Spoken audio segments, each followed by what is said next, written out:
Hey, what's up? John Sonmez from SimpleProgrammer.com, and I got an email from Matthew.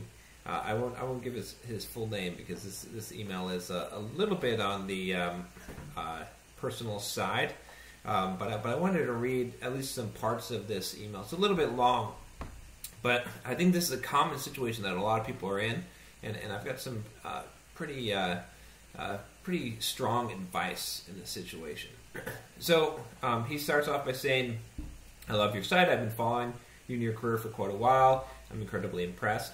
I've been sorely tempted to purchase How to Market Yourself course for a while. I've been sitting on that purchase page more than once. Well, maybe I need to fix that purchase page, make it more appealing, but appreciate that. Anyway, so the reason he wanted to contact me, he says, is that he's got a question about his career. He doesn't expect me to answer this. He says that you don't get to your position and status in life by helping out every poor schmuck who crosses your path. I sort of disagree with that, actually. Well, let me rephrase that. Maybe that statement is right, not helping every poor schmuck who crosses your path, but if someone actually wants help and they're willing to help themselves, I will help you. I will. You know, if I can do it in my power, and I think that has led to a lot of my success. If you email me and you say, "Hey John, give me tips to become the super best developer," I'm probably just going to delete the email because you don't care about helping yourself. You just want some kind of shortcut. That doesn't fly with me. That's no good. So yeah, if people that genuinely want help and are willing to do the work, I will help. And I believe that does that is something that everyone should strive to do because it does boost your career. It gives you opportunities. You know, you never know when someone that you help may be able to help you someday. We're all at the mercy of different situations in our life. But I don't want to get too far away from that. Just had the screensaver go off on my. So he goes on to say, I am a software developer, of course, with nearly 4 years of experience. Okay, so not a huge amount of experience here. His current job, first job out of college, it's been rocky.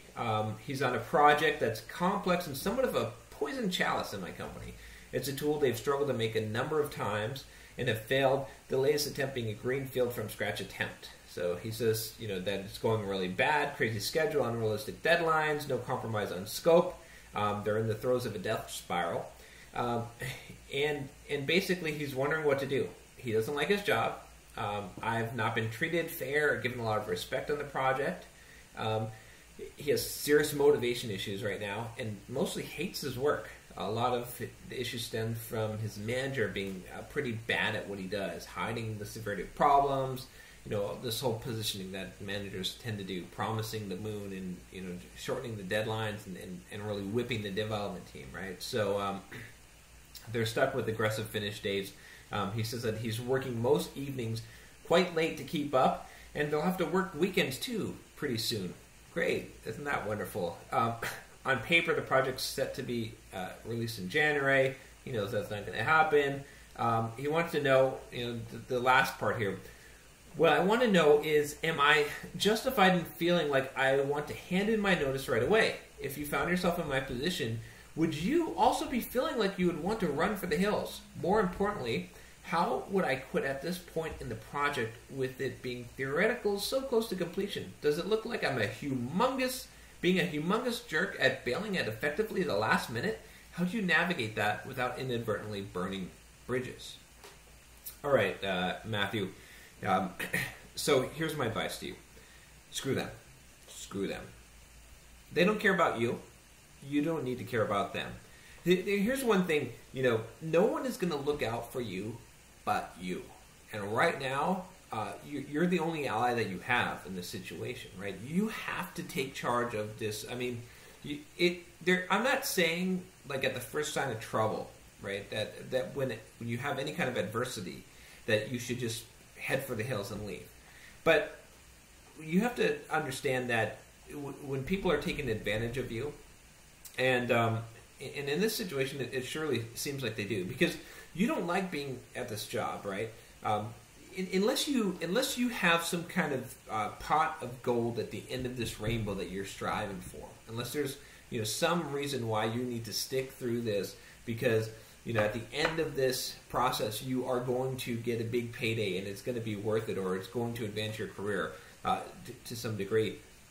Forget about it. Just leave this behind. Like, do not worry about don't attach this sense of moral obligation to sticking with this project, to having this loyalty for this company and this project that has no loyalty to you.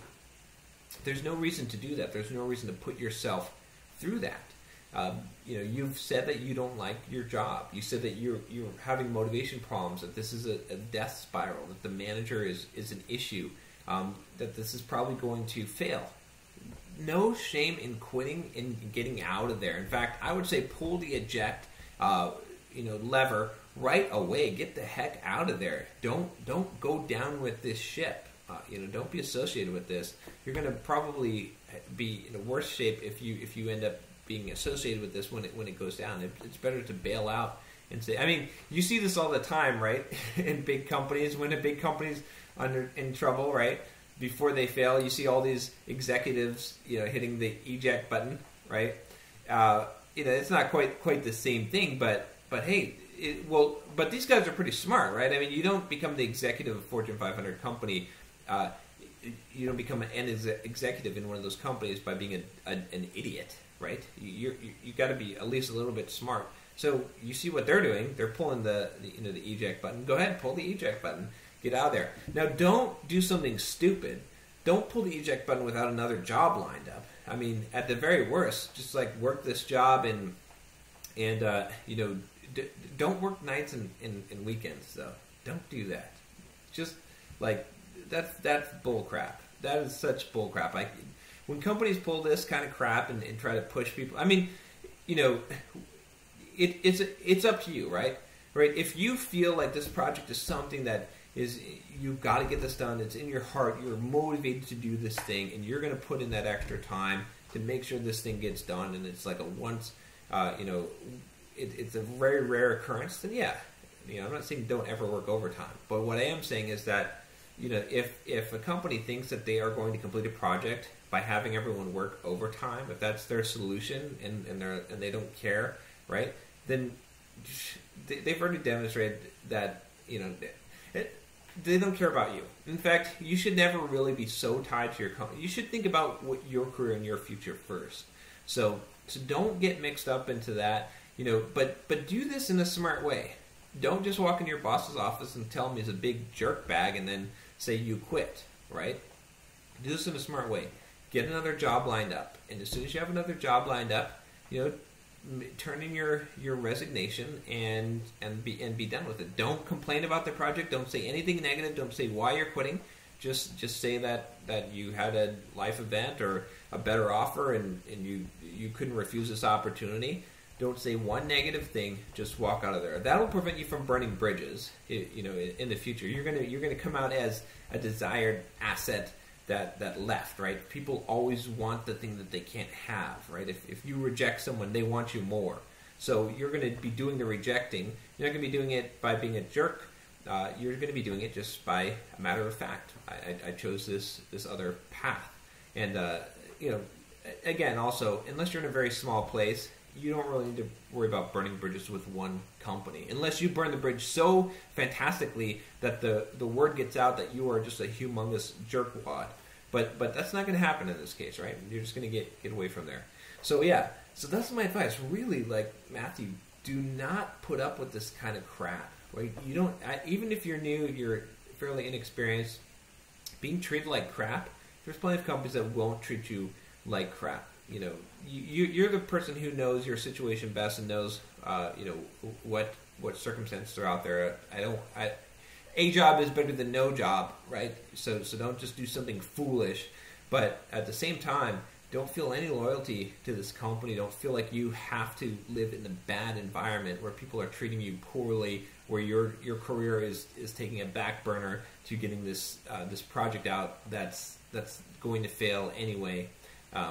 Make a smart choice. It's hard. I understand that you feel guilty and obligated, and you want to do the right thing. But you got to realize that when people are leeching off of you and you're not being treated right, and you've got to be able to move on and get out of that situation. So that's my advice. Hopefully that helps you. Thanks for emailing me. If you have any questions, if you're watching this video, leave a comment below or email me at john@simpleprogrammer.com. And hey, subscribe to this channel if you like more career advice, life advice, things like this. I will talk to you next time. Take care.